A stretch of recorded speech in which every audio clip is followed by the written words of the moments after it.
You are listening to another episode of the Coaster101 podcast. I'm Andrew Stillwell, and after a brief respite, we are back with another great, we'll call it a great roller coaster podcast, but it is what it is at this point. You're listening, you know the drill at this point. But joining me this week over in Tennessee, we got John Stevenson. John, welcome back to the podcast. Thanks. Happy to be here.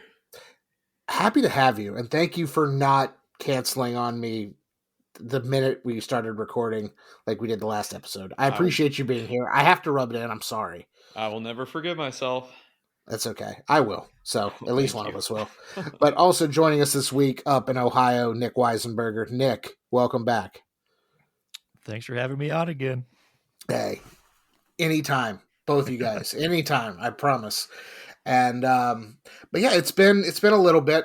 Took last week off after our SeaWorld Parks draft, or at this point, United Parks. I think we're going to touch on that here in a little bit. But our United Parks coaster draft that I don't mean to brag, but I finally won one of these drafts on this podcast, guys. No offense to Larry, but I think I took him to the cleaners pretty hard, according to the folks on X, formerly Twitter. I think a trophy is in order, honestly. We need to start some Coaster101 trophies to hand out. We probably don't. That's a waste of money. We should actually, any money that would go into a trophy, we should put towards a Coaster101 brick for the 50th anniversary of Six Flags Great Adventure. Yes, we are slowly. That'll join our Alton Towers brick. I believe we have one in Indiana Beach. Allegedly. And we were going to get one at Cedar Point, but they wouldn't let us put .com on the brick. So anyway, it is what it is. No trophies, all bricks here. But after taking a little bit of time off, of course, we dropped the SeaWorld draft last week or 10 days ago or whatever it was at this point. The next day, we got just the Mac Daddy of all theme park news, and we finally got some official details of Universal Orlando's Epic Universe. And granted, I got to give a shout out to Alicia Stella at Orlando Park Stop and BioReconstruct and all the folks over there who have been just on this from day one and have nailed quite literally every detail. So we're going to just kind of go into the stuff that was officially released by the park. And that begins with the brand new park itself, obviously. Universal's Epic Universe. It is going to open in 2025. And we got kind of that first level of detail. The park is going to have lands themed to How to Train Your Dragon, which is a childless adult male I have never seen, so not as familiar. Dark Universe themed to the classic Universal monsters. We're going to have a Harry Potter Ministry of Magic, which I think is part Harry Potter and then part Fantastic Beasts, to my understanding. And then there is going to be the previously announced Super Nintendo World, which we know is going to be kind of the most complete Nintendo Land. It will have the Yoshi Dark Ride. It will have the Mario Kart kind of alternate reality ride, but it will also be the first U.S. park to have the Donkey Kong coaster as well.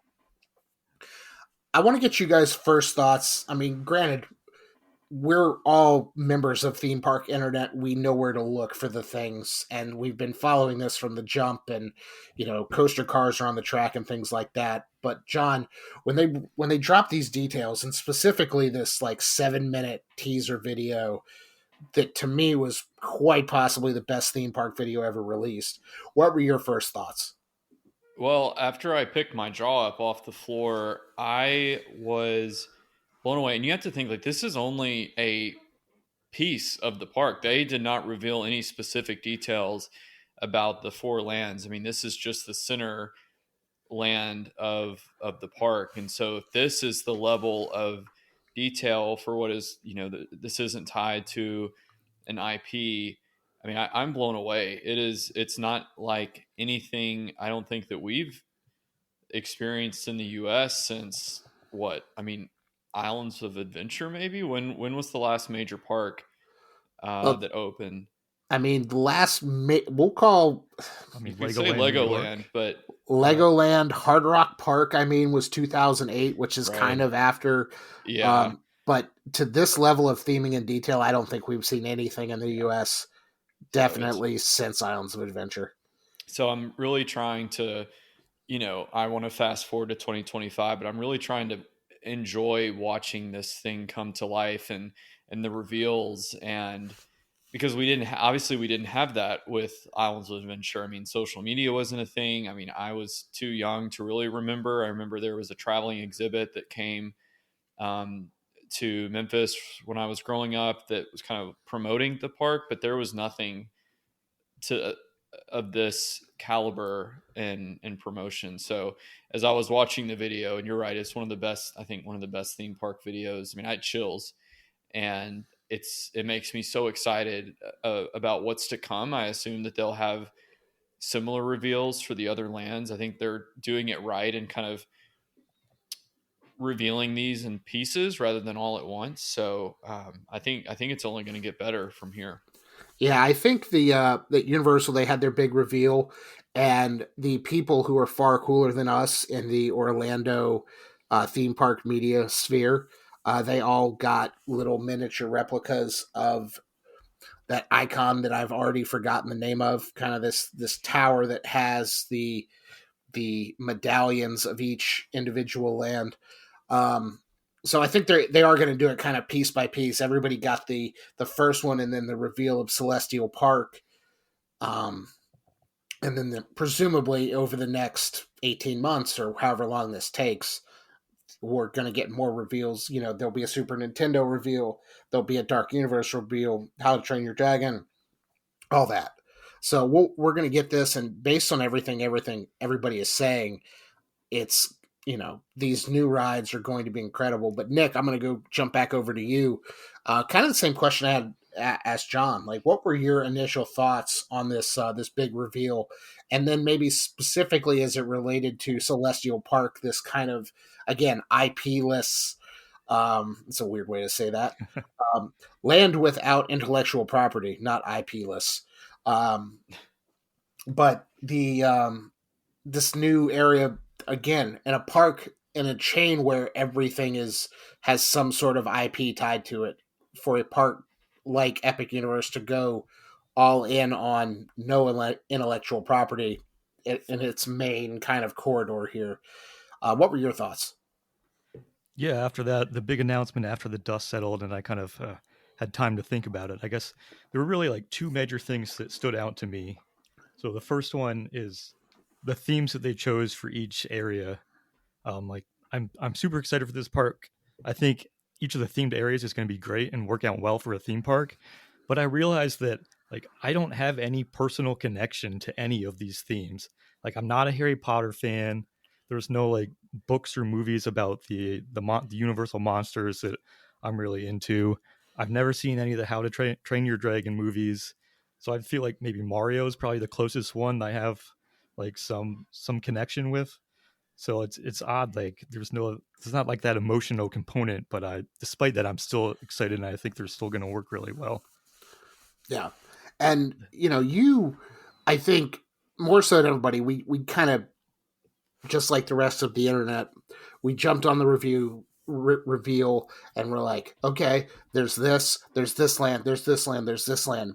You actually, Nick, you kind of dug deeper into one of the, first kind of signature revealed attractions, which was the Celestial Carousel.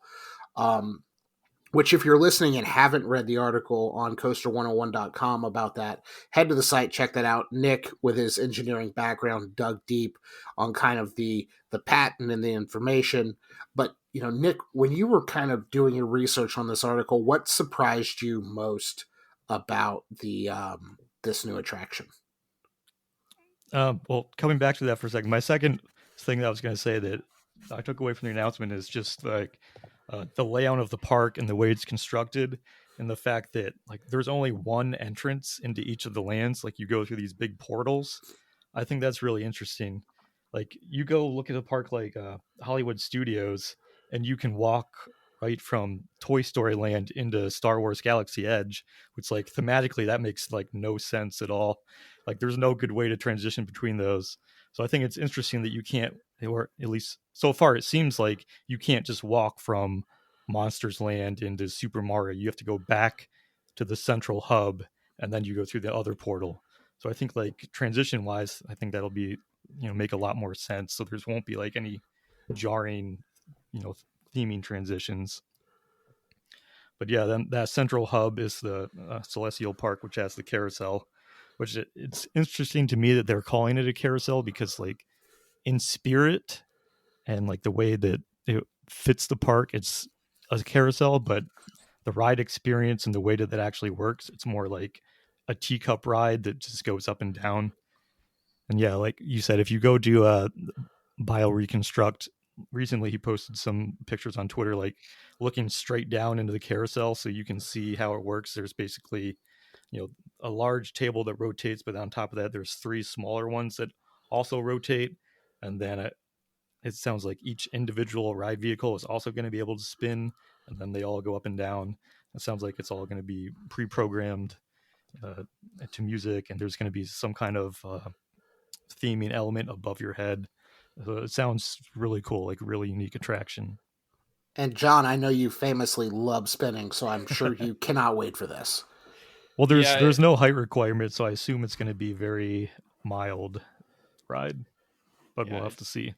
It doesn't take much to throw me off balance, but I don't know. I might have to make an exception for this one. I think it'll be just as fun to watch as it is to ride. I mean, I think it's going to be such a spectacle to see in person that I think it'll be just as breathtaking for non-riders. Yeah. If you look at that concept art, the outside of it just looks like, I wonder how much this ride cost, because it looks like a lot. Just even the structure, not even like the ride hardware, but the outside of it and the theming elements looks very expensive. Yeah, I don't think there's really any expense spared when it relates to Epic Universe at all. And John, you bring up this is going to be just as exciting for non-riders. And I think back to, when we've had Adam Sandy on the podcast and he talks about the Zamperla nebulas and how even if you're not riding it, you will stop and you will watch it at least once, probably twice, maybe 3 times.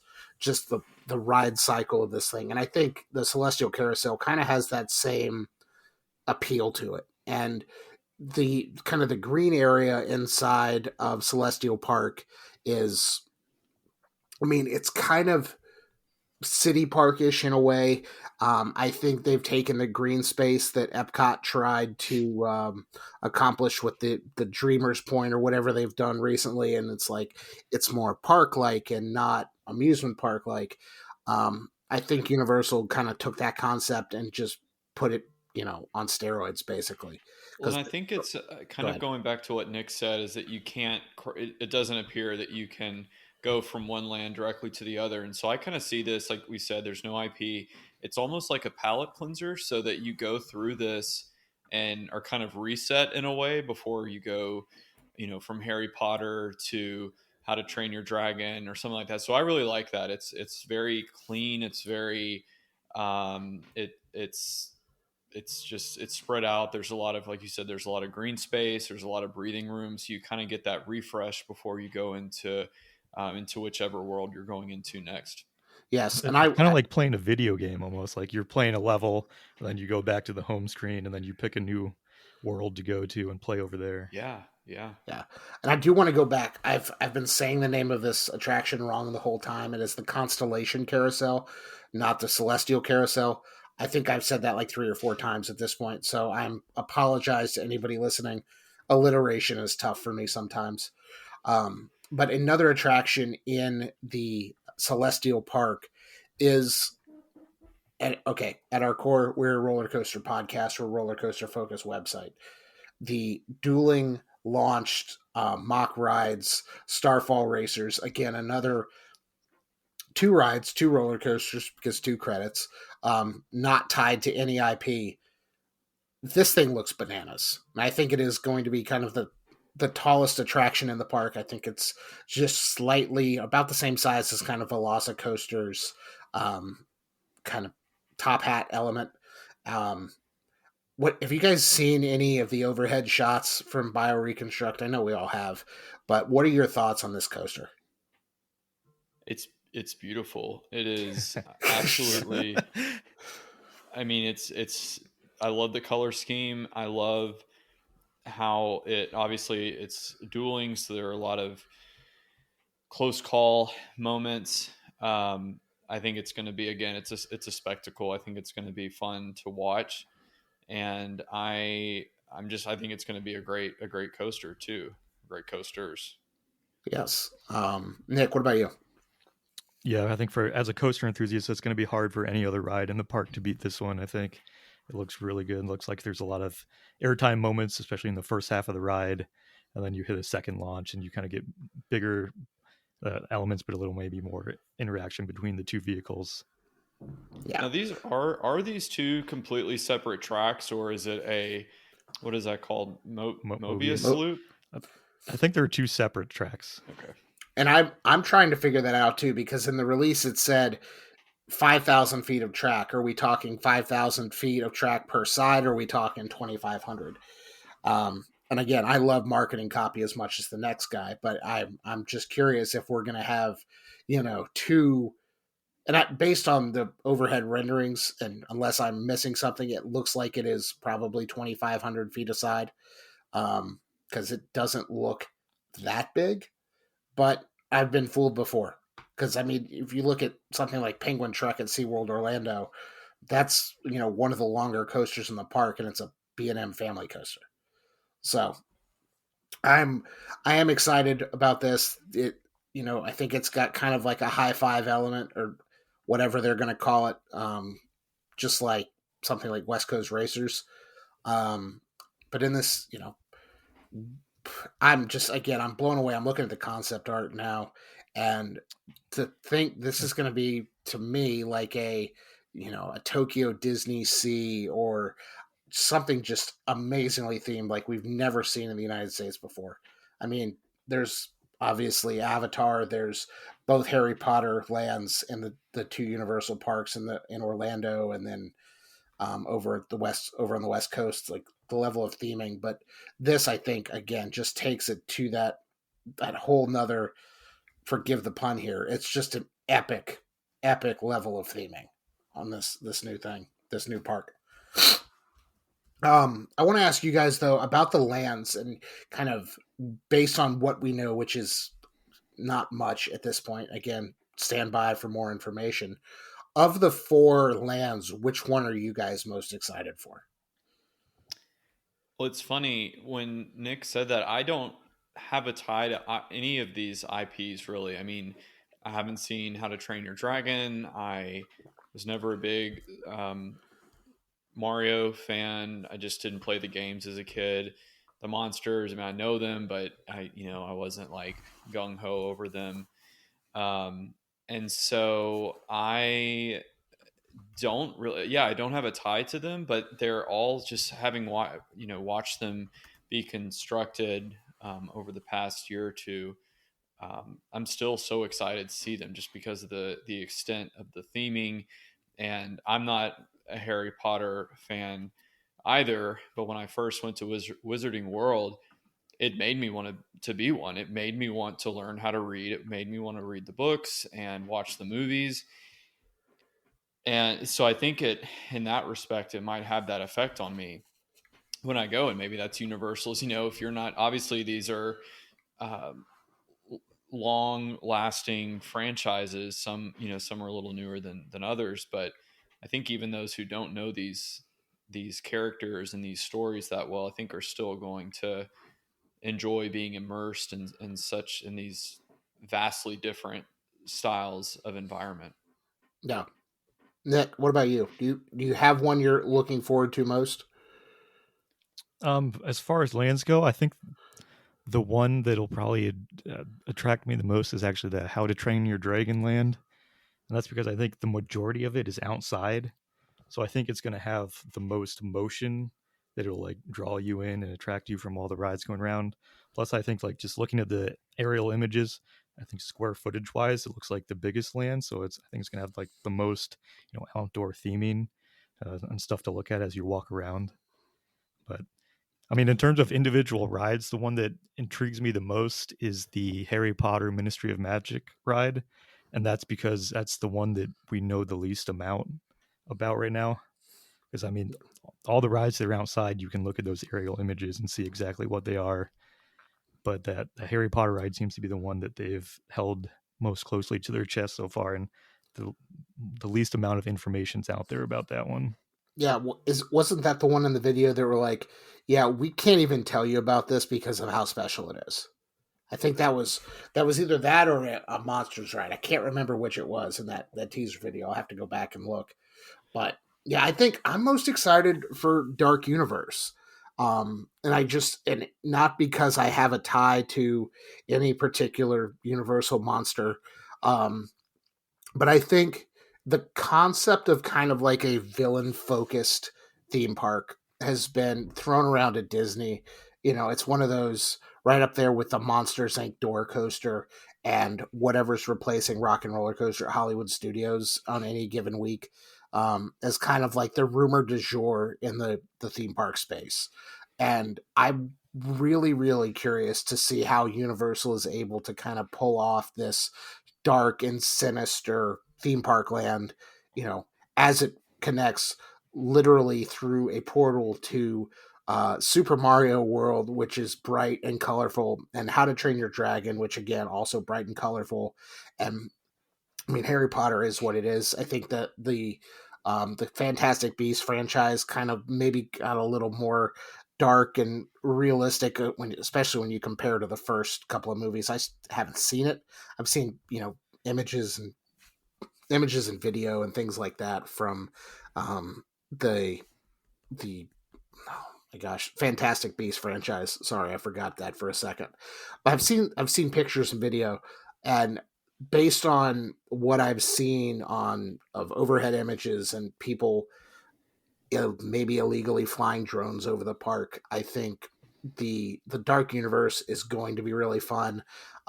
This Wolfman coaster that's a spinning coaster that's got a swing launch, that's going to be a ton of fun. So, and then there's the coaster and How to Train Your Dragon Land that I believe is an Intamin of some kind. That'll be like So, essentially like the Haggard's motorbike of this park.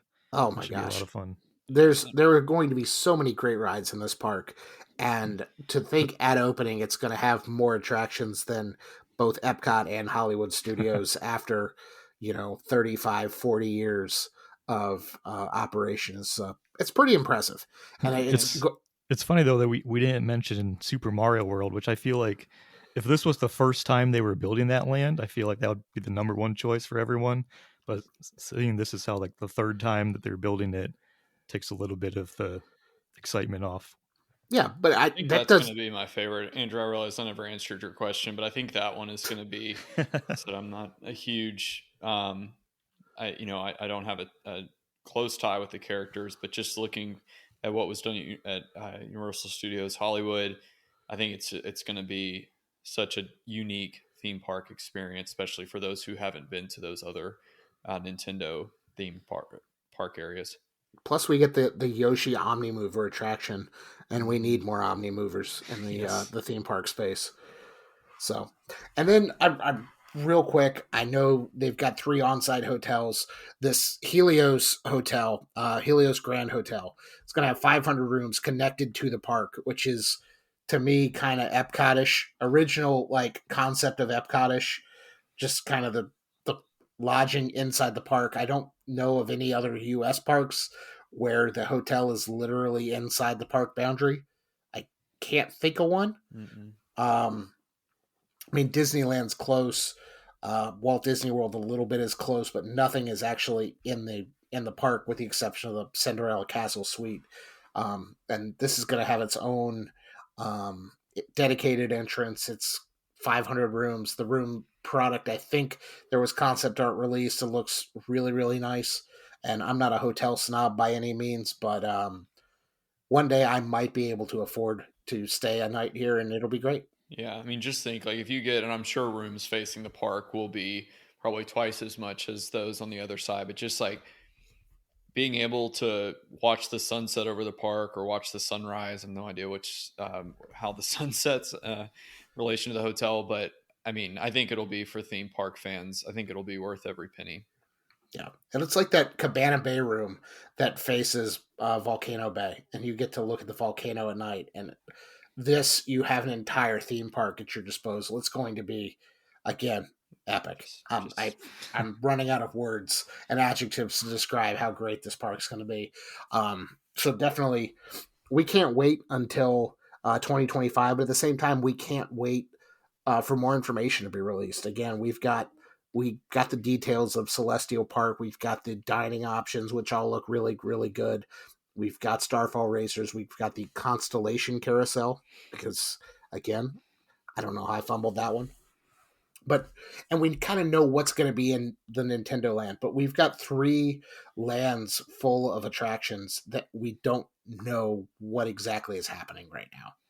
I mean, we do, but we don't. So if we can get some details and story in the coming months, we're going to be rolling, and it's going to be impossible, I feel like, to get in there the first year, unless you know somebody or you're willing to wait hours upon hours upon hours. But we're going to try and do it. We'll figure it out. Right? Yep. John, we got the budget for that, right? Oh yeah. I mean, I would wait. I mean, I think everyone has their limit, but I would stand and probably will stand in line for quite a while to get in here. And I think it's definitely going to be worth the wait, but I'm too excited. I'm also excited to see what details are revealed later this year. Yeah. And I think at some point in the future, I'm starting to manifest interviews in the future. Like, we were watching the Grammys the other night, and Trevor Noah is a huge theme park fan. I'd love to interview Trevor Noah. I want to interview somebody from the Kelsey family, because they're like great people. Jason Kelsey is like my spirit animal. And I want to interview somebody from Universal Creative who's worked on this project, because I just think I'm so fascinated with it. I've been fascinated with it since the first shovel got in the ground. So if anybody knows anybody at Universal Creative who can get somebody from them who was involved with Epic Universe on this podcast, hit us up on Twitter, Facebook, email, whatever. We want to talk to somebody, because this is going to be great, and we're so excited. That said, that was not the only major news of the past 10 days or so. Obviously, we had a park chain, as I touched on earlier, change its name to United Parks and Resorts. SeaWorld Parks Entertainment recently changed their name. They changed their stock symbol. What do you guys... A lot of people online were saying this is kind of priming them for acquisition or a merger of some kind. And I don't know how these things necessarily work, but, what do you guys think about the name change from SeaWorld Parks and Entertainment to United Parks or United Parks and Resorts or whatever it is? Could they have done better? Yeah, I understand the desire to kind of distance the company from SeaWorld, not just because of I think kind of the lingering backlash, but that company obviously is more than SeaWorld, I would argue, especially in some markets. Busch Gardens is more well known than SeaWorld. And so I'm not opposed, and they obviously have other parks as well. So I'm not necessarily opposed to renaming it. I don't know. I was never crazy about the change to SeaWorld being the kind of the overarching name of and brand. Whether I don't think United, I don't particularly care for that name. I don't think it really very bland. It's very bland. Yeah, it doesn't really speak to what the company offers, and it's very experience and animals and adventure. And so United just, I don't know, it falls flat for me. I saw people online saying SeaWorld should have just put their what they wanted to accomplish into ChatGPT, and just had a list of names that were a little bit, let's call it more dynamic than United Parks. Yeah. Nick, what about you? You don't seem like you're a fan of the name either. Yeah, I don't like that name at all. I think it's very bland and boring, and plus, like, I don't know, United and Universal are a little close too, so that's kind of weird. And yeah, I agree with John though. Like, I don't think it makes sense to have Busch Gardens and Sesame Streets or whatever the other parks under a company called SeaWorld. Right. And I don't know the exact timeline. Wasn't it Busch Parks before it was SeaWorld Parks and Entertainment? Yeah, I think so. Which that one doesn't make. I mean, that one. I guess I was just used to that because that's what I grew up knowing. But it's interesting about the merger, and I really hope that's not the case. I wouldn't say I'm anti-merger, but I like to have that competition. So if that is something that's in the pipeline, I really hope it's not. Just because I do like, I like the parks continuing to kind of maintain their own identities. And I know this isn't a Six Flags Cedar Fair episode, but I'm not thrilled about that merger. So I hope that's not the case. And I mean, obviously time will tell, but I do. Yeah, I think they kind of missed the mark, and I'm. Well, do you think that they'll change the park names, like SeaWorld Orlando? Do you think it'll be something other than SeaWorld? I don't think so. I think especially as kind of this Orlando theme park war heats up between Universal and Disney, I think SeaWorld is going to need to do everything in their power to kind of maintain that brand identity and that, that spot on I-4 as you're driving between Universal to Disney and you look to the left and you see SeaWorld and you're like, "Oh." And if that becomes like United World or whatever, I mean, that's a dumb name. That won't actually happen. But I think you still need kind of that brand identity, even though they go away from the orcas and the sea life. That's why I asked that, because they've gone heavily on the roller coaster side and not on the sea creature side. Yeah, but even the roller coasters, I mean, they have, well, I guess they don't have really animal tie-ins. Penguin Trek does, but Icebreaker and Pipeline don't necessarily have animal tie-ins anymore. So it is an interesting time. They are leaning heavily into that coaster capital of Orlando moniker, and 3 new coasters in 3 years, especially post-pandemic. I don't think we've seen any other park in the U.S. do that. So, and on the subject of that, Penguin Trek's track was completed in the past week, so that's still, forgive the pun here, on track for a spring 2024 opening. And I'm excited about this coaster. I know we've talked it, kind of beat it to death on the subject of family coasters and how great the trains look and all this. But I think it's going to be a great addition to SeaWorld. Hopefully I can get back down there at some point this year to ride it. I'm going to be down in Orlando the end of March for a conference, and I don't think it's going to be open by then. I mean, knock on imitation wood or whatever my desk happens to be. But I do want to get back to SeaWorld. I had a really good time there. It was a year ago this week, actually, that I was there, and my brother lost his phone on Icebreaker, and there was the whole saga there. But yeah, SeaWorld is doing some really good things. Down the road and on I-4, I want to talk to you guys about this. Do we think Busch Gardens is nickel and diming their day guests by charging $5 for the Skyride return? I mean, I would pay it, but I know I'm not an average park guest.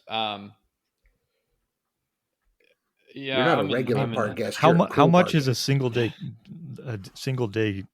ticket cost? It's over $100 now if you buy it at the gate. Like last year we went to SeaWorld Orlando and they charged $5 to go up the Sky Tower. I know that if you bought tickets like day of at the gate, I think it was like $120 or $130 or something like that. Yep. So the fact that you're paying that much money and then you have to pay more to go on like one of your 8 rides it was crazy to me. Yeah, Busch Gardens has a lot more other rides, but this is true. The gate price looks to be $139. You can get it for $100 online. But wasn't there somebody in our Facebook comments who I think is a member of the family who created these kind of sky bucket attractions, Von Roley or whatever it is, was like, it's really expensive to maintain because they don't make the parts anymore, and this is how they can justify it? Yeah, and that's kind of what I was thinking.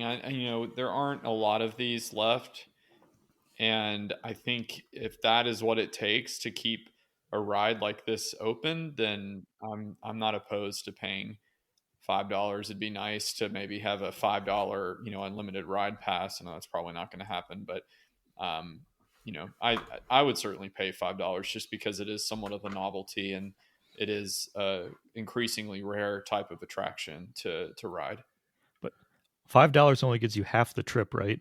Yes. You have to pay $10 to have the full round trip Oh, experience. dang. Okay. Well, maybe then. I don't know. That's a little tight. So, I don't know, John. You refer to yourself as not an average theme park guest, so I mean I am not. I you've am far you've from that.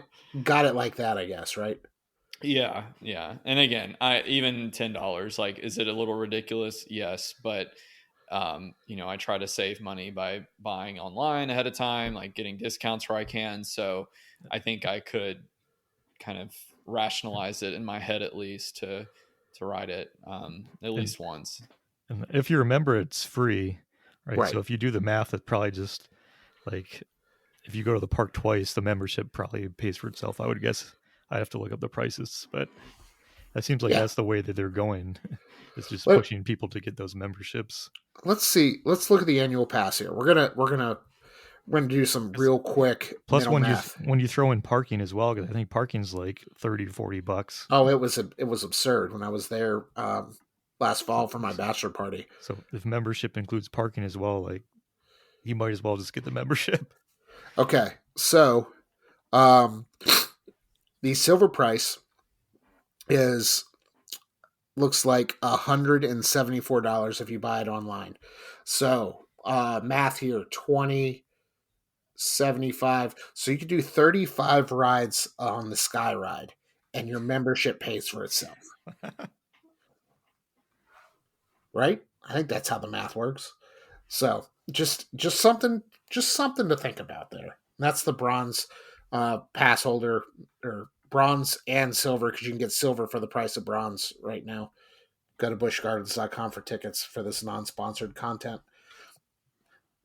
And to kind of wrap this up a little bit, I've actually found a way to get a really good segue here, on the subject of attractions being expensive and not very convenient sometimes to operate. Lakemont Park in Pennsylvania has announced that they are not operating their amusement attractions for 2024, and this isn't the first time this has happened. Um, but I think as coaster enthusiasts, we see that and we go to Leap the Dips, and Leap the Dips is the oldest current operating roller coaster in the world, in the United States, definitely in the United States.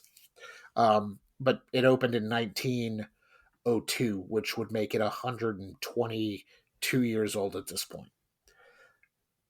Do we think there's a chance that somebody, be it Ace, be it another park chain, be it somebody, kind of swoops in and says, hey, Lakemont Park, we will take on the financial burden of operating these rides just to keep it going? I say this like, I just assume people are floating out there with tons of money to drop on something like this, which I know there are, but you have to be realistic that in the grand scheme of things, these millionaires, whoever have the pockets deep enough for something like this, aren't just standing around looking at amusement parks. But that said, I do think, I mean, a coaster this old, it's made it this far. It's at that point where it's like, okay, we need to band together, whoever that is, Ace. And again, I'm not expecting them to fund this, but I really do hope there is someone out there who recognizes the historical significance of this coaster. And now, granted, the rest of the park, they do have Skyliner, but everything else is not, it's not as historically significant, that they are able to preserve it, keep it operating, whether it's as a standalone attraction or it's incorporated into whatever Lakemont becomes. I really hope that, having seen, not to take it back to Tennessee, but what happened with the Zip and Pippin in Libertyland, when Libertyland closed, there were thoughts that maybe it could be it in the Grand Carousel, which is also very historic, could be saved and allowed to operate kind of as standalone attractions. Maybe that's the answer, but I do hope somewhere, and I have no idea what the operational cost of this coaster are, but I do hope that there's someone out there, some, you know, um, charitable person who sees the value in giving this back to the community and really keeping it alive.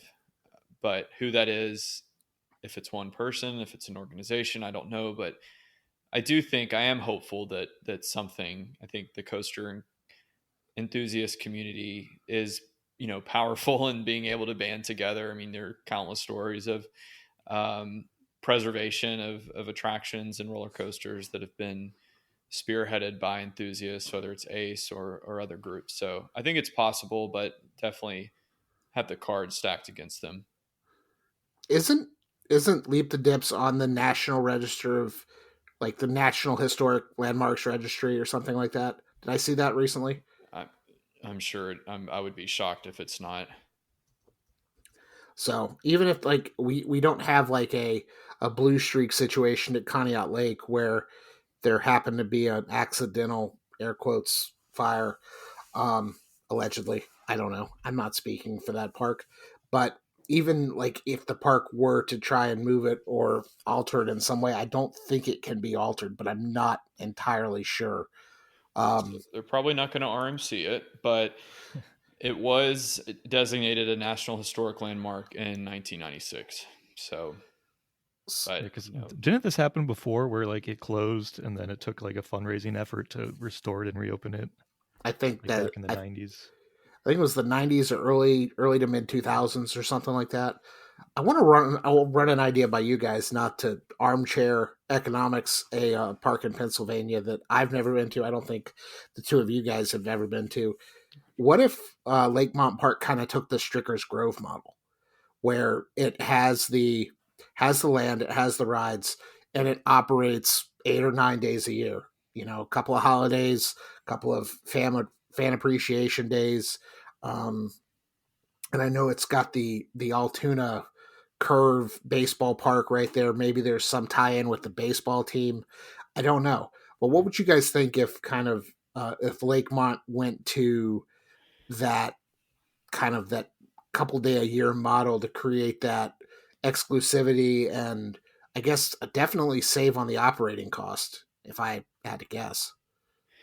Yeah, and I haven't been to the park. I did drive by. We were doing kind of a cross state road trip several years ago, and that is an interesting point. Maybe they could tie it in with baseball games. And when I was writing the article about this and just looking at their Facebook page, it does seem like the park has a very, I guess there's a strong sense of community there, and like they are still having kind of those games.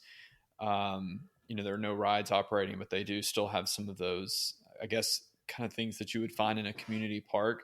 So maybe that's something that it can remain the focus. But then when they do have these days, be it holidays or game days, when there are more people in the area, maybe they can reserve the operations for those days. So I think that's an interesting idea. Or you could run it out for picnics, or Yeah. again, Yeah. the exact Stricker's Grove model I think could work here. Yeah. Nick, what about you? Do you think we got a shot here at ever riding Leap the Dips if we can make it up to that part of Pennsylvania? I hope so, because I haven't been on it yet, and it's very historic. Because I think it's I think it's the only side friction roller coaster in the United States where, there's no upstop wheels on the bottom side. It's just got like the rails on the side friction rails. Yeah. But and I'm not sure if it's. Yeah, it is the oldest standing coaster in the world and believed to be the last surviving side friction coaster. So we'll figure it out. Somebody will figure it out. Gene Staples, if you're listening, you can maybe figure it out too, because you have a lot more money than we do. Before I wrap this up, and John, you may just, based on our conversation earlier, you may just want to go like take a walk, take a lap, have a drink of water. The last little bit of news here is it came across social media today that the fine comms and marketing teams at California's Great America and Worlds of Fun have entered into one of my personal favorite things when parks do this, a theme park sports bet.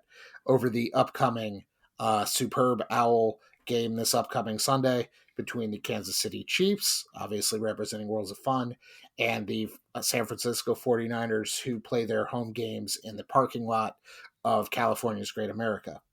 I believe the winner of the bet here is going to fly the other team's flag. The winner of the bet will have their flag flown at the other team's at the loser's park.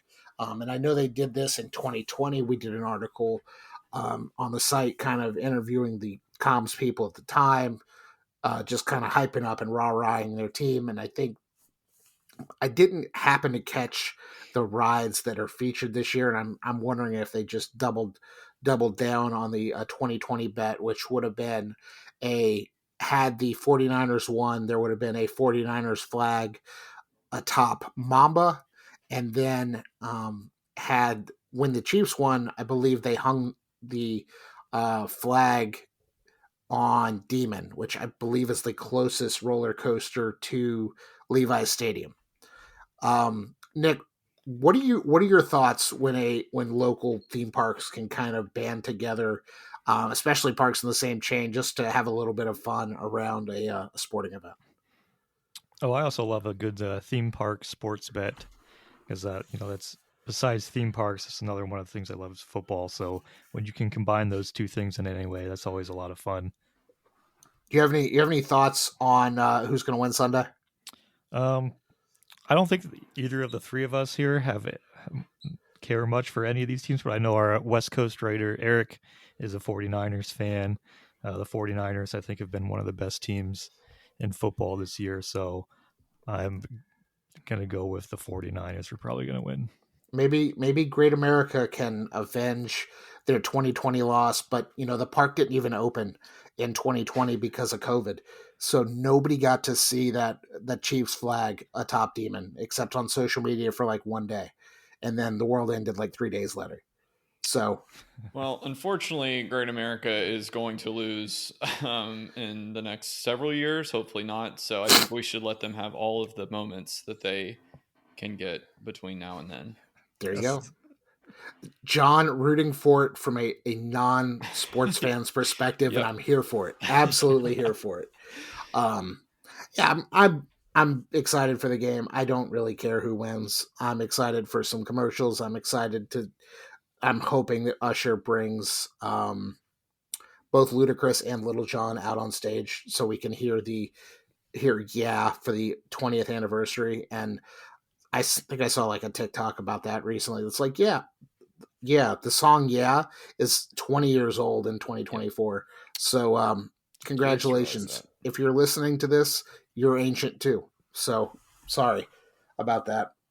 Just think about the listeners who probably weren't even born when that song came out. So yeah, we've got some of those too. So shout out to you guys, because you know what? You keep us doing this and we appreciate it. And we appreciate you listening as always, even when we kind of go off the rails, pun intended, or the slide friction rails, because there's no upstop wheels. But yeah, I'm excited for the game. I'm really glad that Great America and Worlds of Fun were able to kind of get together and put their heads together and put some social media content out there that's just fun, not park related necessarily, but rooting for their hometown teams. Obviously, there's plenty of connections. If you go back to that article we wrote in 2020, the Chiefs and Worlds of Fun were both founded by the Hunt family. As I mentioned, the 49ers share a parking lot with Levi's Stadium and have when they're actually closed on Sundays when the Niners play, but they have like a tailgate activation at the park. That said, if I have to give an answer here, I'm not rooting for the Chiefs. I think the Chiefs are going to win. And it's just a conspiracy at this point by everybody. I don't understand why, but it is. Just, I don't know. That's what the internet tells me. But yeah, I think the Chiefs have it, and a Chiefs flag will fly over Demon, and people will actually get to see it this year. So that's my thoughts on the theme park sports bet. And I'm going to write an article. I told John and Nick this before we started recording, so make sure to go read it. But it's going to be the history of the theme park sports bet. And if you go to Twitter and search hashtag theme park sports bet. There's a lot of tweets from us, and by us, it's usually me because I'm the one who finds these things. But it's World Series, it's Stanley Cup, it's college football. I know back one of the World Series, it was the Indians and the Cubs, I believe, and Top Thrill Dragster became Top Thrill Cubster.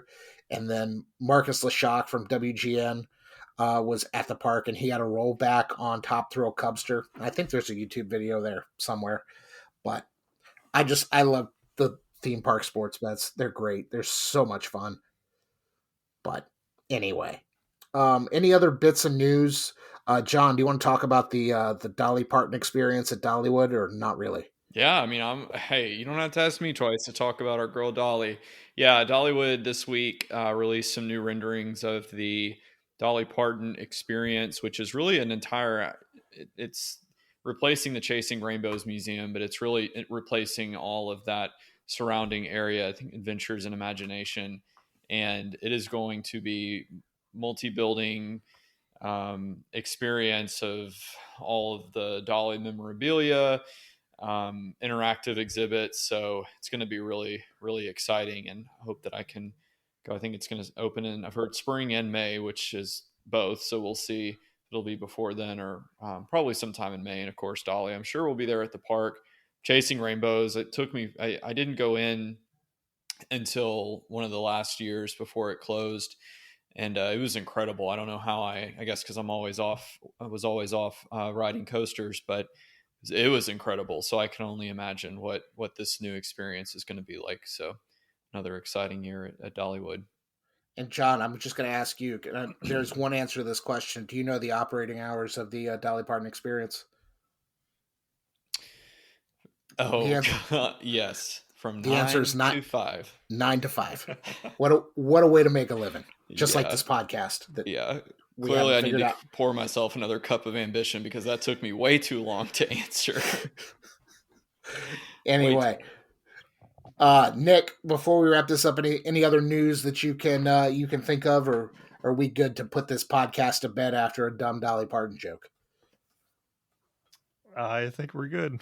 We'll probably get more news tomorrow at this rate. Yeah, that's the way it goes with these things. Good. So stay tuned, and we'll report on it in 10 days as we do, because podcasts, they're evergreen. They're allegedly. I don't know. It's great. That's going to do it for this week's episode of the Coaster101 podcast. As always, you can find us at coaster101.com if you prefer your content to come in the written word. You can find us on social media if you prefer your content to come in pictures, GIFs, or short form text. And we're at Coaster101 anywhere you can consume social media: Facebook, Instagram, TikTok, X, Twitter, YouTube. I mean, our podcast is on YouTube now, so if you want to read along to the things we say with the auto-generated captions and figure out if AI is going to replace us, you can do that too. But yeah, just take a look. Anywhere you can find things on the internet that are written, we're usually there at Coaster101. If you're listening, make sure you're liking, rating, reviewing, subscribing, and telling your friends to listen. Obviously, it helps when we get a bigger audience, and then we can get great guests, and we can continue to bring this show to you. The way to do that, obviously, is Apple Podcasts and Spotify 5-star ratings and reviews. We love those. If you're looking to buy any theme park related merch or Coaster101 related merch, head to c101.co/tpublic. That's our TeePublic shop. There's some really good designs from Kyle on our team, who's a professional graphic designer, and some kind of okay designs from me, who moonlights as a graphic designer when a t-shirt is involved.